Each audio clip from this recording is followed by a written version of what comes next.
Бүхэнд өнөөдрийн мэндийг хүргье. За, эрчим хүчний сайд эрчим хүчний яамныханд их баярлалаа. Өнөөдөр бас ингээд дэлгэрэнгүй танилцуулгыг бидэнд тарааж бас танилцуулж хийж байгаа явдалд их баярлалаа. За, эрчим хүчний сайд танаас ганцхан асуулт байна. Энэ нэг сахилгаан дулааны үнийн өсөлт үр дагаврын талаар энэ танилцуулгахдаа бичсэн байна. Эрчим хүчний хүртээмж чанар хүчтлийн уналтыг сайжруулах зорилгоор 107 сум. Тэгээ Улаанбаатар хотын 8 дүүрэгт хөрөнгө оруулалтаар 422 төрлийн техник шинжилгээний ажил хийх юм байна. Тэг заасан байна. Тэгэхээр энэ 107 сумаас Баян-Улгийн аймагт хэдэн сум орсон болоо? Баян-Улгийн аймгийн хэдэн сумыг ингээд шинжилгээхээр төлөвлөсөн байна та. Энийг тодорхой хэлээд өгөөч. За баярлалаа. За, чөлсрөн сайд асуултанд хариулъя.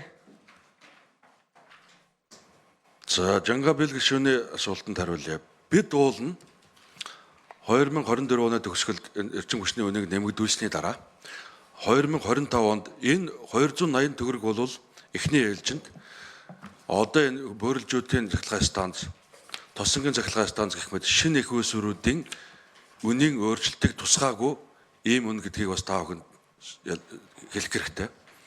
Одоо бөөрөлжүүдээс бид нэр 895 центээр 1 кВц эрчим хүчийг сүлжээ нийлүүлж байгаа боловч энэ 285 төгрөг гэдэг 1 кВц-ийн өртгөнд бол оруулаагүй дооцсон 2024 оны 6 сарын 30-ны үеэр бий болсон өртөг 280 төгрөг байсан.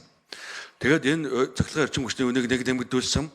Хоёрдугаар дулааны үнийг 2025 оны 5 сарын 16-ны өдрөөс нэмэгдүүлэхээр шийдвэр гаргасан байсан боловч засгийн газрын тогтоол гараад энэ дулааны үнийг нэмэгдүүлж чадаагүй. Нэг ялангуяа Улаанбаатар хотод бусад суурин газрууд дээр ч ялгаагүй.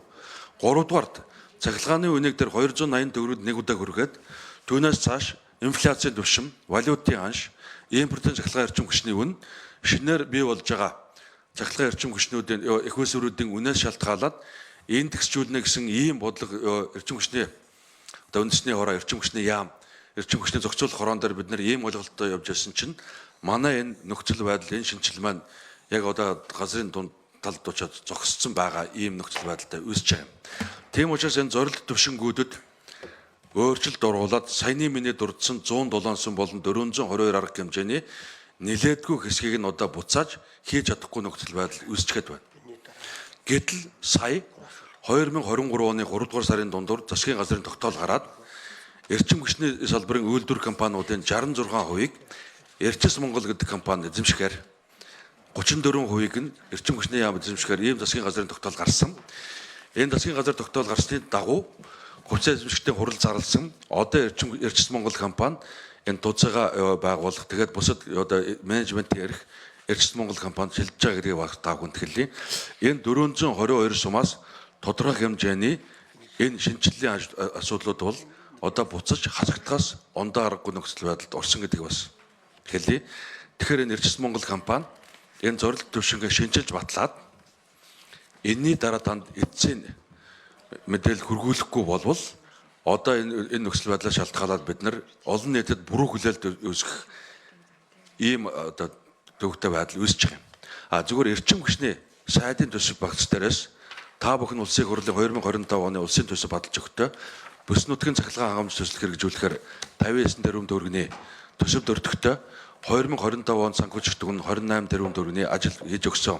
Энэ дээр бол хэд хэдэн баян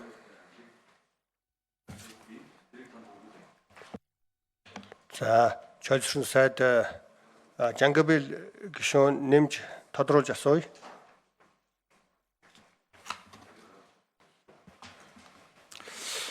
За, эрчим хүчний сайд та өөрөө сайн мэдж байгаа.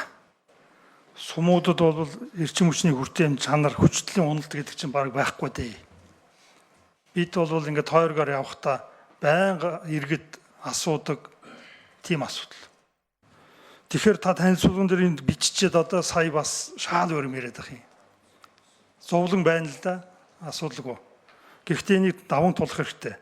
Тэгэхээр 107-оос бага болох юм байна. Бага болсон ч гэсэн Баян-Улгийн аймагт хэдийг хэрэгжүүлэх юм бэ? Тодорхой хариулж та.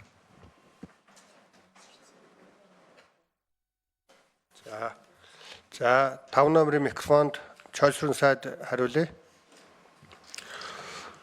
За Жангабил гишүүн аягийн учиртай.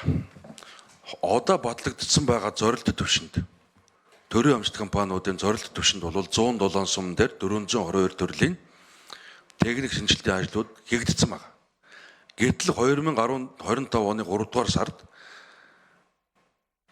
эрчим хүчний компаниудын 66%, менежментийн эрх хэрэгжүүлэх 66%-ийг Эрчим Монгол гэдэг компани руу шилжүүлэх засгийн газрын тогтоол гарсан. Эрчим хүчний яам энэ дээр бол нөхцөл байдлыг тайлбарлаж хэлсэн хэдий боловч ийм шийдвэр гараад манай эрчим хүчний салбар одоогийн байдлаар бараг 4 тулгаатай болсон. Эрчим хүчний реформ үндэсний ороо.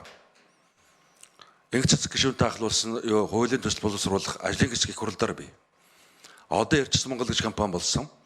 Түүнээс гадна эрчим хүчний яам гэдэг ийм төвөгтэй нөхцөл байдал бид нар байна. За чойсрын сайдад нэмж хариулах боломж өгье. 5 номерын микрофон. Одоо энэ эрчим хүчний компаниудын одоо хувьцааны менежментийн эрхийг хэрэгжүүлэх Эрчим Монгол компани ямар бодлого, ямар одоо менежмент хэрэгжүүлэхийг би урьдчилан таамаглаж хэлэхгүй байгаа учраас яг энэ нэг эзэмшигчээс нөгөө эзэмшигчээр хэлж байгаа төвөгтэй цаг үе учраас олон нийтэд буруу мэдээлэл, хордлого үүсэхгүй тулд одоо хэдхэн хоногийн дараа энэ Эрчим Монгол компани та бүхэнд уулзаж мэдээлэл өргөх болов гэж бодож байна. За ингээд чойсрын сайдын мэдээллээс бас энэ нөхцөл байдлуудаар бид бас яг дэмжиж хамтарч ажилланаа. Асуудлыг бас ойлгож байгаа. За ингээд дулмын